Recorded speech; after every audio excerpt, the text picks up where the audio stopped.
नमस्ते। मैं हूं Suman Bansal, tarot card reader, angel card reader. मेरे पास अक्सर तरह तरह के सवाल आते हैं और कुछ सवाल ऐसे होते हैं जिनका मैं टाइप करके आंसर दे देती हूं।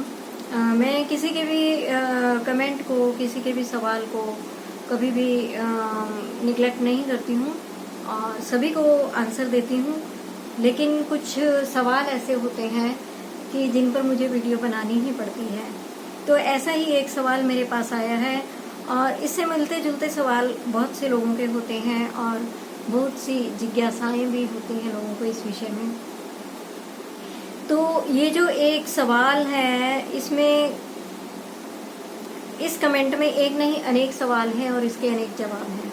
तो प्रश्न है, कोई मिस्टर राजीव कुमार है, उन्होंने बोला है कि मन अशांत रहता है, मन को शांत करने के लिए क्या करना चाहिए? भक्ति करनी चाहिए माता की या कुछ उपाय हो सकता है? आप बताइए। मुझको ऐसा लगता है कि मेरे साथ में कुछ चलता है और मेरे को महसूस देता है कि 3-3, 4-4 परछाई चलती है। साथ में जब किसी भवन पर जाता हूँ, जैसे साकुंभार हुआ, बाला सुंदरी माई हुई, जो अन्य स्थान पर जाता हूँ तो वहाँ पर शरीर में कंपन होने लगती है, शरीर खेलने लगता है और बोलता कुछ नहीं। तो इस तरह के पहले मैं आपको इस बात का जवाब दूंगी कि मन अशांत रहता है और मन को शांत करने के लिए क्या करना चाहिए? भक्ति करनी चाहिए माता की या कुछ उपाय हो सकता है? देखिए, सीधी सी बात है कि अगर मन अशांत रहता है तो डेफिनेटली मैं यही मानती हूँ कि जीवन में जो हमें हैप्पीनेस मिलती है वो हमारे कर्मा से मिलती है। जो दुख मिलते हैं वो भी हमें हमारे ही कर्मा के, हमारी अपनी ही कमाई की हुई होती है। डेफिनेटली हमने कुछ ऐसा किया होता है कि हमें जीवन में दुख मिलते हैं, अशांति मिलती है। तो इसके लिए क्या करना चाहिए? देखिए, आपके सवाल में ही आपका जवाब है, माता की भक्ति करनी चाहिए या कुछ उपाय हो सकता है? कोई ऐसा उपाय नहीं है कि जिससे किसी को शांति मिल सके या खुशी मिल सके, ठीक है? और अगर ऐसा होता तो दुनिया में कोई भी दुखी नहीं होता, सब उपाय करते और सभी खुश रहते। और उपायों से ही अगर सब कुछ हो जाता तो आज कोई रोगी नहीं होता, कोई गरीब नहीं होता, कोई दुखी नहीं होता। तो आप समझ सकते हैं कि ये कर्म का सिद्धांत है और जैसे हमने कर्म किए वैसा ही हमें इस जीवन में भोगने को मिल रहा है। कर्म इस जीवन के भी हो सकते हैं और कर्म हमारे पिछले जीवन के भी हो सकते हैं या उससे पीछे की जो और पीछे की पास्ट लाइफ्स हैं वहाँ पर कुछ ऐसा किया होगा तो हमें इस तरह की परेशानियां इस जीवन में आती हैं। तो क्या करना चाहिए जब मन अशांत रहता है? मन अशांत रहता है तो भक्ति ही एकमात्र आश्रय है। आपके सवाल में ही आपका जवाब है, भक्ति ही एकमात्र आश्रय है। और जितनी ज्यादा भक्ति करोगे, जितना अपने आप को विनम्र रखोगे, जितना अपने आप को कूल रखोगे, जितने आप धैर्यवान बनोगे, जितने आप क्षमावान बनोगे, जितना आप किसी को क्षमा करोगे और स्वयं भी अपनी गलती को तुरंत रियलाइज करके क्षमा मांग लोगे, तो उस वक्त जो आपको शांति मिलेगी क्षमा कर देने से या क्षमा मांग लेने से, उससे पहले आपको कभी जीवन में शांति का अनुभव नहीं हुआ होगा।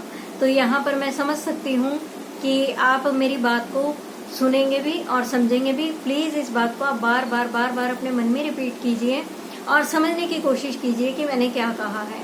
वाकई में भक्ति के अलावा कोई दूसरा उपाय नहीं है। और क्योंकि जब हम भक्ति करते हैं तो हमारे वो कर्मा क्लियर होते हैं और कर्मा क्लियर होते हैं तो धीरे धीरे जो चीजें हमें जीवन में नहीं थी वो सब चीजें हमें मिलने लगती हैं। तो भक्ति एकमात्र उपाय है। इष्ट देवी देवता जिनकी भी आप सेवा करते हैं, पूजा करते हैं, उनकी पूरे तरीके से सेवा पूजा कीजिए। और सेवा पूजा कैसे होती है कि जैसे समय समय पर इष्ट को अच्छे तरीके से स्नान कराना, भोग लगाना इत्यादि। इसमें देखिए, जो एक साधारण गृहस्थ है उनके लिए ये बड़ी एक रोचक सी चीज है, बहुत इंटरेस्टिंग है, बहुत अच्छा लगता है कि अपने इष्ट को स्नान कराना और विशेष पर्व पर विशेष प्रकार से स्नान कराना।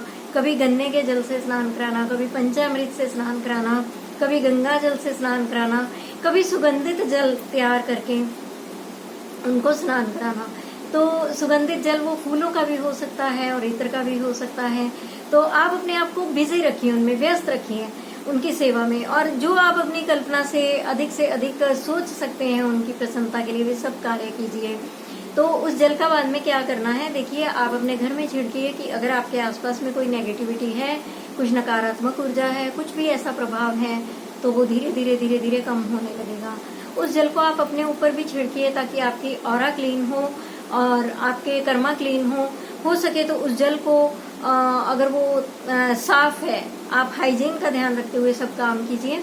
अगर आपको साफ है और वो ऐसा जल सूट करता है तो आप उसको पी भी सकते हैं, अदरवाइज आप थोड़ा सा तो आप जीवा पर रख सकते हैं। तो आप जैसे जैसे करेंगे आपका इंटरनल और एक्सटर्नल प्यूरिफिकेशन होगा, बहुत से कर्मास क्लीन होंगे, आपको गॉड की ब्लेसिंग्स मिलेंगी। लेकिन ये 4 दिन में नहीं होने वाला। ये चीजें जब हम धीरे धीरे धीरे धीरे समय अनुसार करते हैं तो जैसे जैसे हम आगे बढ़ते हैं वैसे वैसे हमें इसके नतीजे दिखाई देने लगते हैं।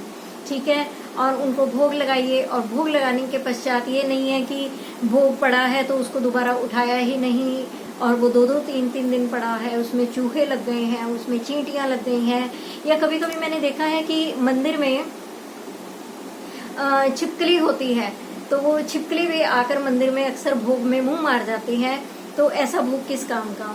तो भोग उतनी ही देर होता है जितनी देर आप इष्ट के सामने बैठकर प्रार्थना करते हैं। जब आप अपना पूजा पाठ नित्य कर्म इत्यादि से निवृत्त हो जाते हैं तब आप वहां से उस भोग को उठा सकते हैं और प्रसाद के रूप में घर के सभी सदस्यों को वितरण कर सकते हैं। तो जैसे जैसे आप वह प्रसाद ही खाएंगे तो उससे भी आपका बहुत सारा प्यूरिफिकेशन होगा।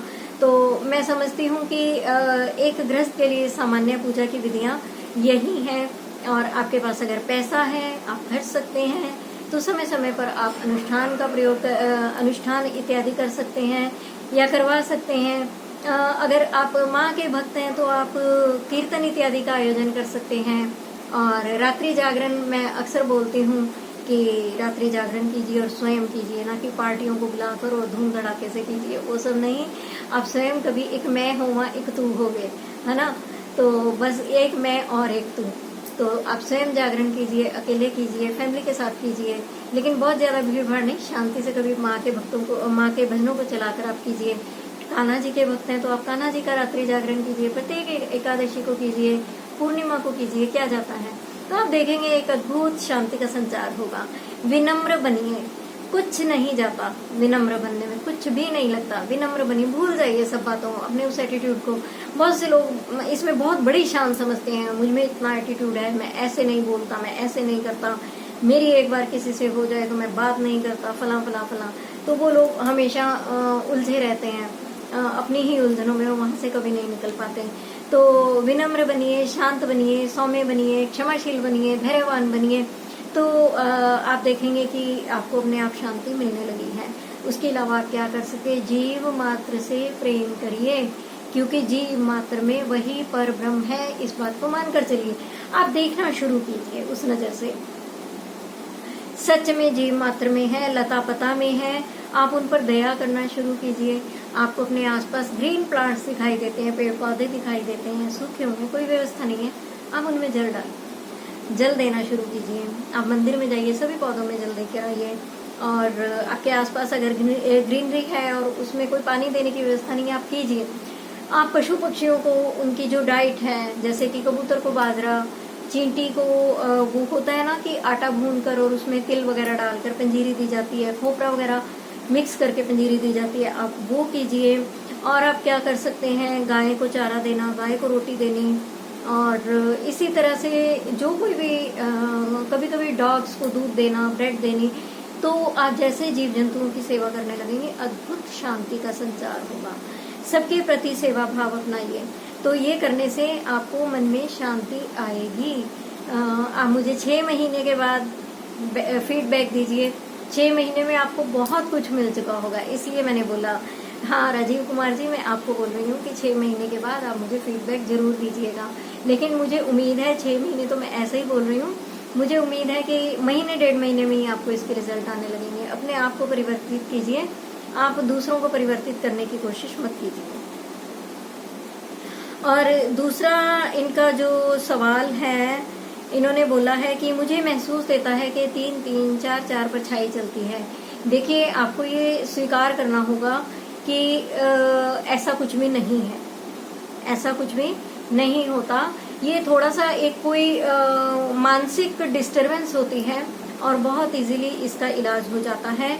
आप निसंकोच होकर किसी मानसिक चिकित्सक को दिखाइए और आप अपना वहाँ पर इलाज शुरू कीजिए और यकीन मानिए कि बहुत जल्दी आपकी ये प्रॉब्लम रिमूव हो जाएगी।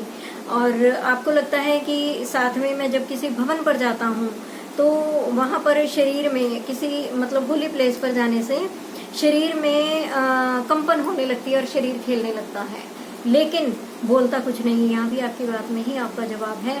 देखिए, शरीर में कंपन होना जब हम भावातिरेक में हो जाते हैं, अपने आप को संभाल नहीं पाते हैं, जो कि भक्ति का सबसे बड़ा अवरोध है।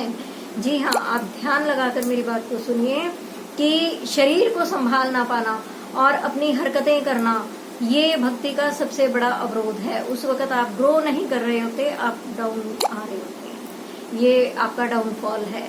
आप जितना अटेन करते हैं वो आप यहाँ पर इस पॉइंट पर आकर खो देते हैं, क्योंकि आपको ज्ञान ही नहीं है, आपको नॉलेज ही नहीं है। ऐसे नहीं होता, शरीर नहीं खेला करता। क्यों? क्योंकि सच में अगर कोई चीज आपके पास आती, आपके अंदर कोई स्पिरिचुअल एनर्जीज का संचार होता, तो वह जरूर बोलती। उसको बोलने से कौन रोक सकता है? कोई नहीं रोक सकता। तो देखिए, वहां पर आप इस बात को बिल्कुल भूल जाइए। स्पिरिचुअल एनर्जीज बिना इन्वोक किए, बिना बुलाए नहीं आती हैं, और उसका एक विशेष प्रकार होता है। उसकी पूजा की जाती है और मंत्रों द्वारा, पाठ द्वारा उसका आवाहन किया जाता है। बहुत लंबा चौड़ा प्रोसीजर है। अच्छा खासा प्रोसीजर फॉलो करने के बाद उन स्पिरिचुअल एनर्जीज को कॉल की जाती है, तब वे बॉडी में, ह्यूमन बॉडी में संचार करती हैं। तो ये कुछ हमारे यहाँ कीर्तनों में अक्सर देखने में मिलता है कि लेडीज में किसी में माता आ गई, किसी में पिता आ गए, और बहुत सारे जेंट्स भी बोलते हैं, करते हैं कि ऐसा होता है। लेकिन वो इतना इजी नहीं होता कि आपने 2 भजन सुने और आप में आ गया। तो यहाँ पर आप आने वाले समय में, मैंने ऐसे देखा है कि जो लोग ये करते हैं उनका कोई फ्यूचर बहुत अच्छा नहीं होता। वे डे बाय डे तरह तरह की परेशानियों में उलझते चले जाते हैं और उनको समझ ही नहीं आता, और उनको अगर समझाया भी जाए तो वो मानने को तैयार नहीं होते हैं। उन्हें लगता है कि नहीं, हम बहुत स्पिरिचुअल हैं और वे एनर्जीज हमारे सामने खड़ी रहती हैं। अभी पीछे मेरे को एक फोन आया था, तो एक लेडी ने बोला था कि उसको भगवान दिखाई देते हैं, और वो जब सुबह उठकर आंख उसकी खुलती है तो उसे भगवान अपने सामने बिल्कुल खड़े दिखाई देते हैं। तो प्रैक्टिकल सी बात है, सोचने की बात है, क्या भगवान इतने फ्री हैं, क्या इतने निठल्ले हैं कि उन्हें कोई काम ही नहीं है कि सुबह सुबह वो आपके पास आकर खड़े हो जाएंगे? तो इस तरह ये एक मनोविकार के अंतर्गत आता है। और ऐसा नहीं है कि ये मनोविकार भारत में ही है, विदेशों में भी बहुत से लोग इसके शिकार हैं, वो इस तरह की क्रियाएं करते हैं। और जब वे लोग चिकित्सक के पास जाते हैं, उनका चिकित्सक से ही इलाज होता है, और जब उनका चिकित्सक से इलाज होता है तो ये चीजें बिल्कुल बंद हो जाती हैं। तो आप अपने आप पर ध्यान दीजिए, क्योंकि बिना आवाहन के कोई भी स्पिरिचुअल एनर्जी नहीं आती है तो वो 100% बोलती है। उसको बोलने से कोई नहीं रोक सकता है, और फिर उससे आप किसी भी भाषा में बात कर सकते हैं, किसी भी भाषा में बात करेगी। तो उम्मीद करती हूँ आपको आपके सवालों का जवाब मिला होगा, और भी बहुत सारे लोग जो इस विषय में जानना चाहते थे, उनको भी मेरी बात कुछ समझ में आई होगी। इसी के साथ विदा लेती हूँ। मिलते हैं अगली वीडियो में। नमस्कार।